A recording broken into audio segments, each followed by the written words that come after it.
เราสังเกตบางเรื่องสื่อต่างๆในที่เอาเกี่ยวกับเรื่องพุทธศาสนามาเล่นชิบหายเบิดเด้ฟังดีๆแล้วก็ให้สังเกตเรียบเรียงเบิ่งเด้อหนังภาพยนตร์ที่เขาเอานำไปแสดงล้อเลียนภิกษุสงฆ์เฮ็ดให้เกิดเป็นความตลกขบขันผู้สร้างหนังรวมทั้งผู้แสดงเสื่อมชีพหายบั้นปลายชีวิตตกอับปัดสังเกตดี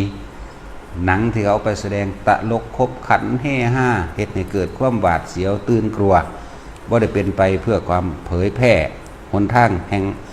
อริยมรรคอริยสัจฟังให้ดีอริยมรรคหนทางของพระอริยเจ้าผู้สิตัดขาดออกจากโลกผู้บ่เบียดเบียนอริยสัจหนทางของผู้รู้ความจริง4ประการทุกข์สมุทัยนิโรธและดับทุกข์ได้คือมรรคนั่นเองจังสิหนังเรื่องใดก็ช่างเอาไปแสดงแล้วก็นักแสดงที่ตลกมั่งที่เฮ็ดให้เสื่อมเสียมั่งแล้วก็เป็นไปในทางที่ด้อยค่าหรือเป็นเหตุแห่งความเสื่อมมั่งทั้งนักแสดงทั้งเจ้าของหนังชิบหายเด้